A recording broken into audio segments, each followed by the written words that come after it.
Good morning students, कैसे हो आप सब। आपकी ऑनलाइन क्लासेस थर्ड क्लास के लिए स्टार्ट हैं और आज हम सुगम हिंदी व्याकरण में पार्ट 2 को आगे कंटिन्यू करेंगे।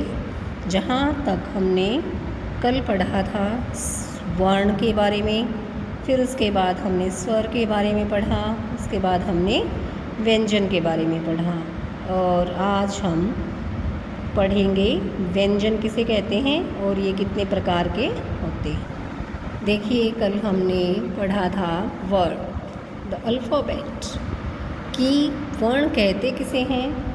वर्ण वह छोटी से छोटी ध्वनि है जिसके टुकड़े नहीं हो सकते, वो आपका वर्ण या अक्षर कहलाती है। इसी तरह से अब हम आगे देखते हैं। आगे क्या है, वर्णों के प्रकार दिए हुए हैं आपको। वर्ण जो है वो दो तरह से होते हैं, स्वर और व्यंजन। स्वर के बारे में हमने पढ़ा था, जिन वर्णों का उच्चारण बिना किसी वर्ण की सहायता से किया जाता है उन्हें हम स्वर कहते हैं, यानी कि उसमें किसी की सहायता नहीं लेनी पड़ती हमें। और व्यंजन क्या होते हैं, जिन वर्णों के उच्चारण में स्वरों की सहायता की आवश्यकता पड़ती है वो आपके व्यंजन कहलाते हैं। जैसे कै जो है वो आपका व्यंजन है, तो कै जमा ए, कै के अंदर हमने ए को जोड़ दिया है, जिसकी वजह से यहाँ पर ये स्वर की सहायता ली गई है इसको पूरा करने में। कै को पूरा करने के लिए हमने कै के नीचे हलंत लगेगा प्लस ए हो जाएगा आपका, तो पूरा कै बन जाएगा। यानी कि ये पूरा होने के लिए हमने इसमें ए स्वर को जोड़ दिया। ऐसे ही आपका च है, च में क्या किया हमने, च जमा ए, च पूरा च बन जाएगा। नीचे हलंत है तो इसका मतलब ये आधा है, और जब इसको हमने ए से जोड़ दिया तो ये पूरा च बन गया। अब हम देखते हैं कि व्यंजन कितने प्रकार के हैं। हिंदी में 33 व्यंजन होते हैं। कितने व्यंजन होते हैं? 33 व्यंजन होते हैं। हिंदी में 33 व्यंजन होते हैं। और व्यंजन आपके कौन कौन से हैं? क, ख, ग, घ, इंग, च, छ, ज, झ, य, ट, ठ, ड, ढ, ण, त, थ, द, ध, न, प, फ, ब, भ, म, य, र, ल, व, श, श, स, ह। ठीक है।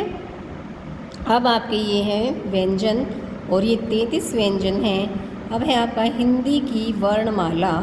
जिस तरह मोतियों को पिरोकर मोतियों की माला बनती है, उसी तरह वर्णों को मिलाकर वर्णों की माला यानी वर्णमाला बनती है। तो स्वर हैं आपके 11, 33 हैं आपके व्यंजन।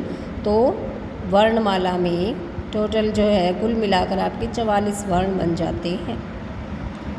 ठीक है। वर्णों के क्रमबद्ध समूह को वर्णमाला कहते हैं। वर्णों का जो क्रमबद्ध समूह है, क्रम के साथ जो लिखा हुआ है, जैसे हमने यहाँ पढ़े हैं, क ख ग के बाद फिर च छ ज, फिर ट ठ ड ढ न, फिर त थ द ध न, फिर प फ ब भ म, ये सारे आपके क्या कहलाएंगे?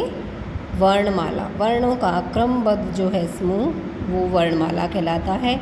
अब हम यहाँ देखते हैं यहाँ क्या विशेष में दिया हुआ है।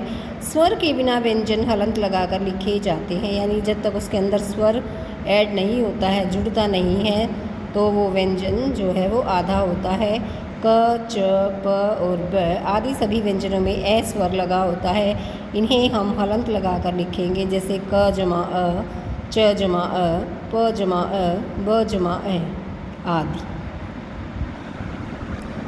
अब है आपका संयुक्त व्यंजन। संयुक्त व्यंजन हमारे 4 प्रकार के होते हैं, क्ष, त्र, ग और श को हिंदी भाषा में संयुक्त व्यंजन माना गया है। ये दो व्यंजनों के मेल से बनते हैं, इन्हें संयुक्त व्यंजन कहते हैं। जैसे कक्षा में बच्चे शांत बैठे हैं, तो क्ष जो है वो क जमा श से मिलकर बना है। साधु त्रिशूल लेकर खड़ा है, त्र जो है वो तय और रे से मिलकर बना है। इसी प्रकार से जाने के पास जान का भंडार है, तो ज जो है वो ज प्लस य से मिलकर बना है। और किसान श्रम करते हैं, श जो है वो श जमा रे से मिलकर बना है। तो हमारे 4 संयुक्त अक्षर होते हैं क्ष, त्र, ग और श। अब है आपका अनुस्वार और अनुनासिक। अनुस्वार में क्या होता है, जहाँ पर हम बिंदी लगाते हैं, मम्मी जी मेरे बालों में कंघी कर दो। तो यहाँ पर जो कंघी है ये आपका क्या है, अनुस्वार है। अंग की बिंदी यहाँ पर लगी हुई है, तो कंघी जो है वो अनुस्वार है। दादाजी चांद कितना चमक रहा है, तो यहाँ जो चांद है वो आपका अनुनासिक के अंदर आ जाएगा। अच्छा, अब आपने देखा कि ऊपर वाले वाक्यों में कंघी शब्द में बिंदी लगी है और चांद शब्द में चंद्र बिंदु के चिन्ह देखे हैं आपने। तो यह चिन्ह जो है बिंदी वाला अनुस्वार और चंद्र बिंदु वाला अनुनासिक कहलाता है। अब हम इसमें आगे विशेष फिर से देखते हैं। अंग और अह वर्णों को अयोगवाह माना जाता है। ये न तो स्वर होते हैं और न ही व्यंजन। ये ध्वनियाँ ए स्वर पर लगती हैं, जैसे कंकड़, प्रायः आदि। ठीक है। ड और ढ वर्णों को अतिरिक्त व्यंजन कहा जाता है। उनका प्रयोग शब्द के शुरू में नहीं होता है। सड़क हुआ, पढ़ना हुआ, ठीक है, ये सारी चीज़ें जो हैं आपकी विशेष के अंदर आती हैं। अब हम पाठ को फिर से दोहराएंगे कि इस पाठ के अंदर क्या क्या बातें दी हुई हैं। मुंह से निकली ध्वनियों से ही भाषा बनती है। वर्ण भाषा की सबसे छोटी ध्वनि होती है। सबसे छोटी ध्वनि क्या होती है, वर्ण होती है। वर्ण के प्रकार 2 होते हैं, एक स्वर और दूसरा व्यंजन। स्वर में किसी अन्य वर्ण की सहायता नहीं ली जाती है। व्यंजन स्वरों की मदद से बोले जाते हैं। स्वर और व्यंजन के योग से वर्णमाला बनती है। क्ष, त्र, ग और श जो है ये आपके संयुक्त व्यंजन होते हैं। तो ये था आपका पाठ 2 वर्ण, जो आज हमने पूरा कर लिया है। और आप इसको एक बार फिर से घर से पढ़ेंगे और समझेंगे। और जो इसकी अभ्यास कार्य है वो मैंने कल आपको भेज चुकी हूँ मैं। और आज जो है आपका पेज नंबर है आपका 17, पेज नंबर 17 जो है आज मैं आपको भेजूँगी। अब देखो इसमें दिया क्या क्या हुआ है। जो आपके वर्ण हैं उन वर्णों को विच्छेदित करके लिखा हुआ है। किस तरह से, कप लिखा है तो क जमा अ हो जाएगा, उसमें स्वर जुड़ गया। पै के साथ भी स्वर ए जुड़ा है। अमन में ए एज इट इज़ रहेगा, क्योंकि ए खुद एक स्वर है, इसके साथ हम किसी और को नहीं जोड़ेंगे। मैं जमा ए, न जमा ए। अब है कलम। कलम में क्या होगा, क जमा अ, ल जमा अ, म जमा अ, क ल म। चल, च अ ल अ। च में ए को ऐड कर दिया, फिर ल में ए को ऐड कर दिया, तो इसके व्यंजन के साथ स्वर को जोड़ दिया है। अनवर, ए एज इट इज़ रहेगा, क्योंकि खुद ये एक स्वर है। न में ए जुड़ेगा, व में ए जुड़ेगा, फिर र में ए जुड़ेगा, तो अनवर बन जाएगा आपका। इसी तरह से ये अलग अलग विच्छेदित करके लिखे हुए हैं। इनसे हमें शब्द बनाने हैं, जैसे कमल, कमल, बस, बस, मटर, मटर, करन, करन। ठीक है। तो ये था आपका पेज नंबर 17।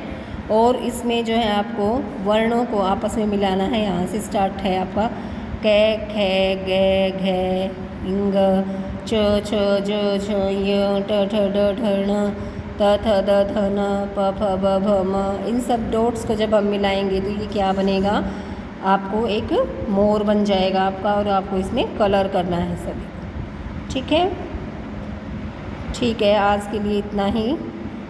धन्यवाद।